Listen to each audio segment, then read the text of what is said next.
PM.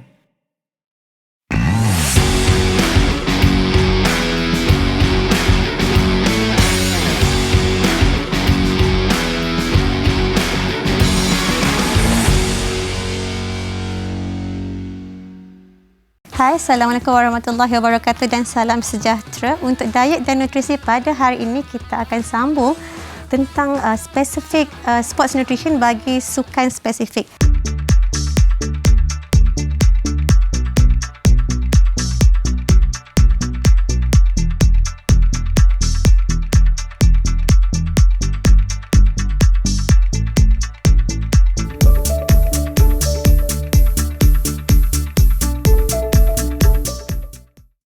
Jadi hari ini kita akan fokuskan kita punya nutrition strategis bagi sukan bola sepak. Jadi sukan bola sepak merupakan satu sukan yang tidak asing bagi kita rakyat Malaysia, dan sedari kecil lagi anak-anak kita dah dilatih, dah dieksposkan dengan sukan bola sepak daripada umur yang muda sehingga ke level elite ataupun master.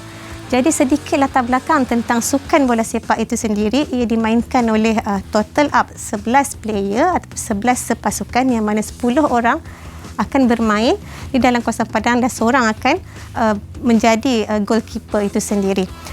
Daripada findings ataupun kajian menunjukkan range peratusan lemak di kalangan atlet bola sepak lebih kurang 8 hingga 13% percentage body fat. Itu untuk kita tengok dia punya physical characteristic bagi atlet bola sepak. Walau bagaimanapun bagi goalkeeper ataupun penjaga gol kamu mempunyai fat mass yang lebih tinggi berbanding player-player yang lain. Bagi atlet bola sepak itu sendiri, dia perlulah mempunyai skill-skill yang tertentu, perlu pantas bergerak, perlu tangkas iaitu agile, dan juga perlu bijak membuat tactical ataupun fast response di dalam padang itu sendiri. Jadi untuk ada research menunjukkan yang lagi rendah peratusan lemak tubuh bagi atlet, ia membantu atlet untuk mencapai speed yang lebih banyak. Untuk atlet bola sepak kita dimain dengan padang yang besar dan dia bermain 40 minit pada first half, kemudian akan rehat lebih kurang 15 minit, kemudian akan bersambung main another 45 minutes. Jadi jumlah duration minima yang perlu atlet bola sepak main lebih kurang 90 minit pada satu-satu perlawanan. Jadi atlet perlu ada aerobic fitness untuk pastikan dia boleh sustain daripada awal permainan sehingga ke hujung permainan. Pergerakan mereka di dalam padang lebih kurang 8 hingga 11 km, dan dia switch antara pergerakan sama ada dia mungkin walking, dia mungkin sprinting ataupun dia mungkin jog. Jadi dalam banyak pergerakan di dalam bola sepak itu sendiri, hanya 10% yang mungkin melibatkan sprinting. Itu akan menunjukkan yang kita perlukan tenaga yang berbeza ataupun sistem tenaga yang berbeza, yang mana untuk bola sepak sistem tenaga yang digunakan untuk supply energi kepada atlet itu adalah daripada sistem aerobik dan juga anaerobik. Untuk atlet ini juga keperluan nutrien adalah sangat individual, bergantung kepada body composition, bergantung kepada training load yang diberikan kepada atlet tersebut. Jadi keperluan dari segi kalori, keperluan dari segi jumlah karbohidrat, keperluan protein dah tentu adalah berbeza di antara satu sama lain. Dengan itu peranan dietitian ataupun nutritionist sangat penting untuk guidekan atlet ini supaya mereka mencapai body komposisi yang diharapkan dan bersesuaian untuk atlet bola sepak, supaya dia boleh perform dengan sangat baik dalam tempoh perlawanan ataupun pertandingan itu sendiri. Kadang-kadang kegagalan atlet untuk makan dengan betul, mengamalkan kumpulan makanan yang betul sama ada karbohidrat, protein ataupun jumlah kalori seharian, sebenarnya memberi kesan ataupun impak kepada atlet itu sendiri. Seterusnya kita akan sambung nanti dengan nutrition strategis bagi pemain bola sepak.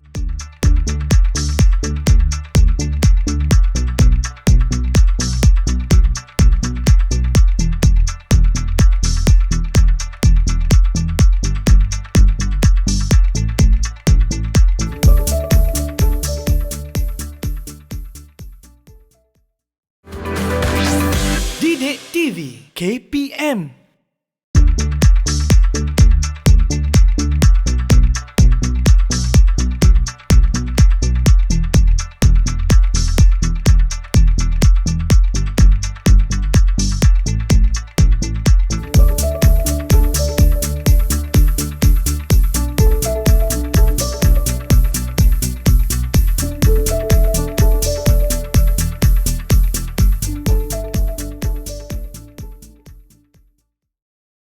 Seterusnya, jom kita lihat tentang nutrition strategies yang boleh kita amalkan bagi atlet bola sepak. Jadi pemakanan sangat penting. Jadi nutrition strategies perlu diamalkan oleh atlet bola sepak bagi memastikan dia dapat bentuk badan yang sesuai dan juga boleh training dengan baik, begitu juga boleh perform semasa pertandingan itu sendiri. Jadi kita akan fokuskan kepada pemakanan sebelum, semasa dan juga selepas, iaitu recovery, begitu juga dengan pengambilan air. Okey, jadi setiap hari sebenarnya diet harian itu sangat penting, dan kebiasaannya kalau permainan bola sepak itu sendiri diadakan lebih kurang mungkin dalam hujung minggu, jadi mungkin atlet terpaksa training 5 hari, kemudian compete, kemudian akan ada recovery sehari atau 2 hari sebelum start training semula. Okey, jadi diet seharian bagi tempoh training sebenarnya, daily diet adalah bersifat individual, tetapi pada masa yang sama atlet itu perlu tahu untuk fokuskan kepada karbohidrat yang mana ia adalah sumber tenaga yang utama. Ya, karbohidrat seperti nasi, roti, pasta dan lain-lain lagi yang mana ia adalah sumber tenaga yang paling utama untuk tubuh badan kita. Daily diet juga perlu merangkumi kuantiti protein yang mencukupi dan kita fokus kepada high biological value protein, yang mana protein yang baik, yang lebih tinggi biological value dia seperti protein daripada ayam, ikan dan juga telur. Dan juga ada beberapa jenis lagi yang mana sumbernya adalah sumber daripada sumber haiwan, mempunyai high biological value berbanding dengan yang low biological value. Kemudian pengambilan lemak, fokus kepada MUFA dan PUFA, iaitu fatty acid yang baik. Jadi daily diet bagi atlet bola sepak seharusnya seimbang, yang ada semua kumpulan makanan dengan jumlah yang mencukupi bagi memastikan mereka berada pada body composition yang sesuai dengan sukan mereka, yang memudahkan mereka bergerak pantas di dalam padang itu sendiri. Apabila mengamalkan diet yang seimbang pada setiap hari, dah tentu ia akan membantu mereka untuk training dengan lebih baik, seterusnya lebih bersedia semasa pertandingan nanti. Jadi pada hari pertandingan nanti, sehari sebelum pertandingan, a day before pertandingan, sebenarnya atlet perlu makan high performance meal. Apa yang kita maksudkan dengan high performance meal, sebenarnya a day before kita pastikan atlet ada makanan yang tinggi karbohidrat dan juga moderate protein dan juga dengan rendah lemak. Jadi sehari sebelum pastikan kita maksimalkan penyimpanan masa glycogen supaya atlet dapat memberikan tumpuan dan cukup tenaga semasa hari pertandingan itu sendiri. Jadi kebiasaannya bola sepak dimainkan ataupun pertandingan bola sepak mungkin berlaku sama ada kalau tournament, kalau melibatkan peringkat sekolah mungkin pada waktu pagi, mungkin juga pada waktu tengah hari ataupun pada waktu lewat petang. Jadi waktu-waktu ini juga mempengaruhi corak pemakanan atlet itu sendiri sebenarnya. Okey, kalau waktu pagi atlet mungkin boleh fokus untuk ambil very light breakfast, tetapi pada malamnya dia makan dengan lengkap supaya dia dapat top upkan kehilangan masa glycogen pada waktu malam tadi. Kalau permainan itu dijalankan pada waktu tengah hari, maka atlet boleh ambil normal breakfast tetapi lighter lunch, itu pun kalau ada jarak masa yang sesuai. Sebaiknya untuk sebelum pertandingan ataupun sebelum game itu sendiri, jarak masanya adalah 3 hingga 4 jam yang ada cukup kumpulan karbohidrat, sederhana protein, rendah serat ataupun fiber, dan juga rendah lemak. Jadi ada tempoh 3 hingga 4 jam boleh makan secara komplit, secara total. Pengambilan nasi yang lengkap, mungkin 4 hingga 5 sendok untuk pastikan jumlah karbohidrat mencukupi. Kemudian akan ambil saiz tapak tangan. Kita punya protein sebagai sumber protein yang ada. Kemudian ambil sayur-sayuran dan minimalkan pengambilan lemak. Jadi ini boleh diambil 3 hingga 4 jam bagi memastikan pada waktu pertandingan atlet tidak lapar dan boleh perform dengan sangat baik. Makanan sebegini tidak sesuai dimakan 1 hingga 2 jam sebelum pertandingan bermula kerana bimbang proses penghandaman tidak lengkap berlaku menyebabkan atlet sukar untuk fokus kepada pertandingan itu sendiri nanti. Jadi pemakanan sebelum seharusnya pada waktu bila pertandingan itu diadakan, jarak masa untuk ambil adalah 3 hingga 4 jam. Sekiranya jarak masa dengan pertandingan 1 hingga 2 jam, pergi kepada lighter ataupun jumlah karbohidrat yang lagi rendah, ataupun ambil makan makanan yang lebih mudah nak dihadam ataupun seperti bentuk liquid. Okay, so mungkin go for milk ataupun mungkin ambil roti dan sekeping atau 2 keping ataupun buah-buahan sejam ataupun 2 jam sebelum pertandingan. Okay, so yang raja tadi kita tak boleh ambil betul-betul dekat dengan competition ataupun betul-betul hampir dengan pertandingan. Jadi kalaulah semasa pertandingan, okey, bola sepak lebih kurang 90 minit, 45, 15, 45. Jadi dah tentu in between tu mungkin atlet boleh makan sesuatu untuk top up kepada energi dia tadi. Jadi mungkin boleh ambil buah-buahan segar, boleh ambil buah-buahan kering untuk yang simple dan mudah dihadam supaya dia boleh makan di antara first half dengan second half. Jadi semasa competition itu sendiri, untuk bola sepak boleh digunakan untuk ambil makanan dengan kuantiti yang lebih rendah ataupun mungkin cereal bar ataupun energy bar sekiranya diperlukan. Begitu juga dengan pengambilan air semasa pertandingan itu sendiri, boleh diambil sports drink disarankan sekiranya dilihat atlet main melebihi 60 minit. Jadi perlu top up some karbohidrat dan juga perlu top up elektrolit seperti sodium dengan potasium untuk pastikan atlet tak ada masalah cramp, tak ada masalah-masalah lain yang boleh mengganggu konsentrasi atlet itu sendiri.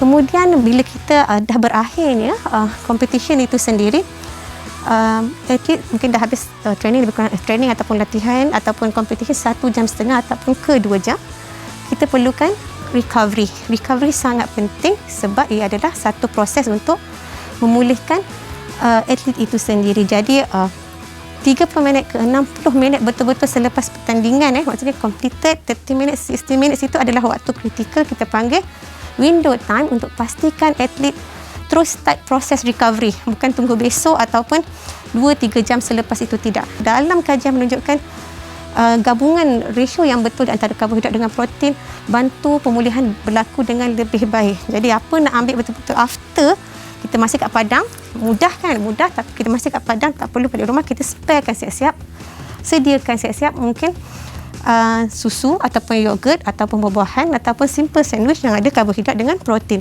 yang mana boleh dimakan terus dalam tempoh 30 hingga 60 minit.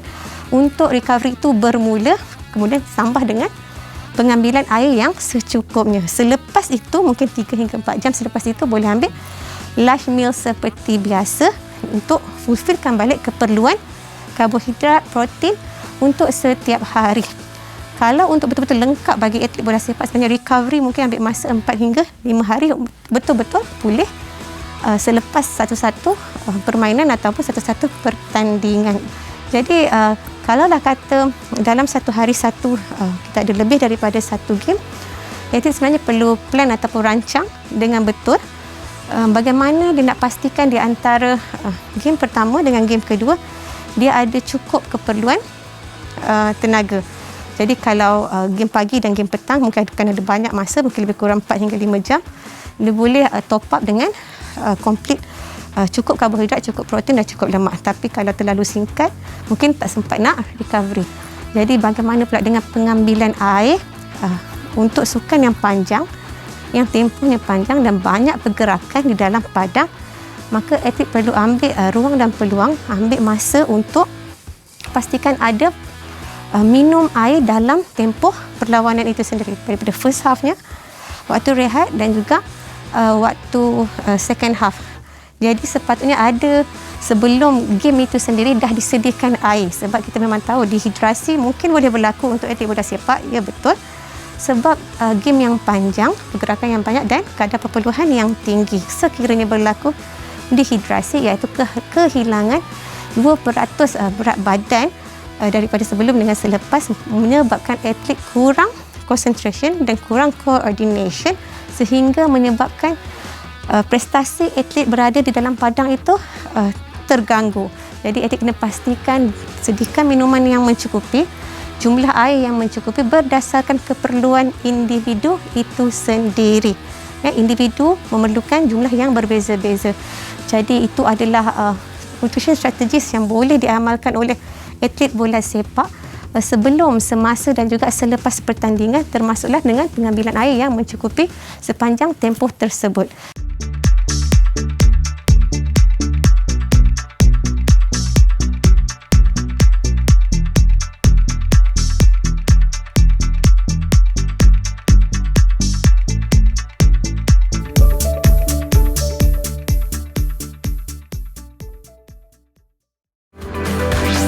Didik TV KPM.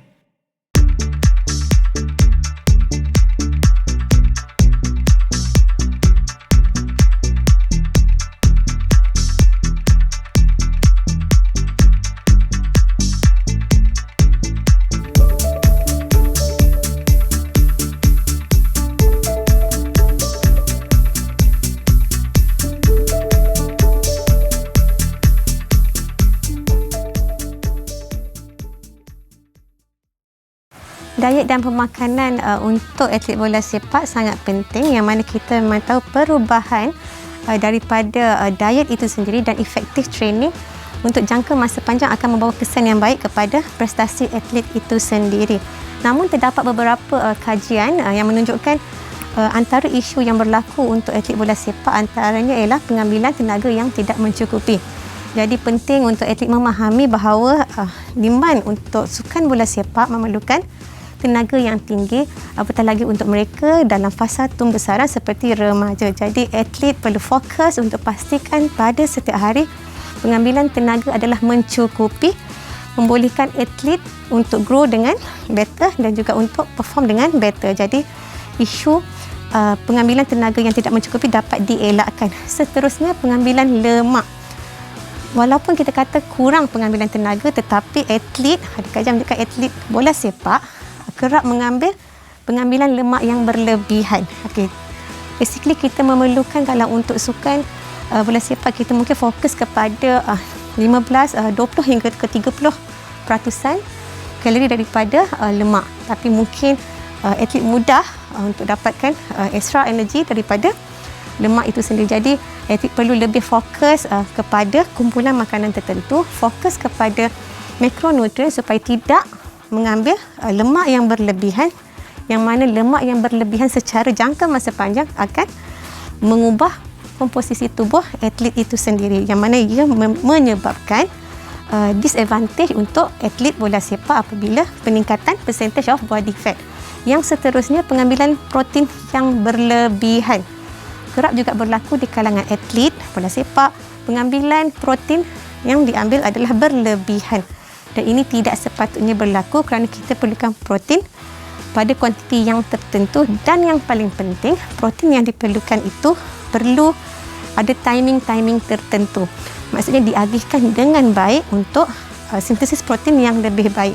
Jadi kita tak suggest, kita tak minta atlet untuk makan banyak protein, seterusnya protein itu dimakan pada satu tempoh sahaja, tidak. Tetapi seharusnya protein itu mencukupi mengikut keperluan individu atlet itu sendiri, mungkin 1 hingga 1.5 ataupun up to 2 gram per kg body weight, dan kemudiannya protein itu perlu diagihkan pada setiap hari mengikut keperluan yang dah ditetapkan, bukan fokus kepada satu-satu kuantiti pada satu-satu masa.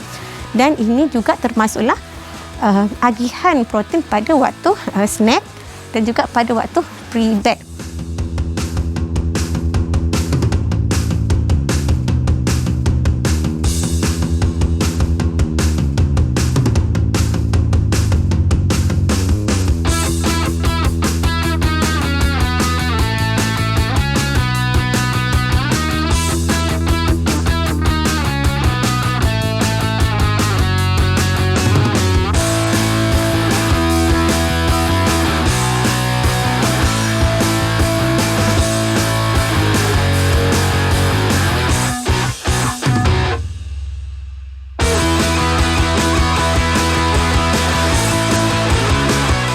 Justru saya harap semua dapat manfaat dengan perkongsian saya hari ini tentang sport specific nutrition bagi sukan bola sepak. Jumpa lagi dalam sukan-sukan yang lain pula.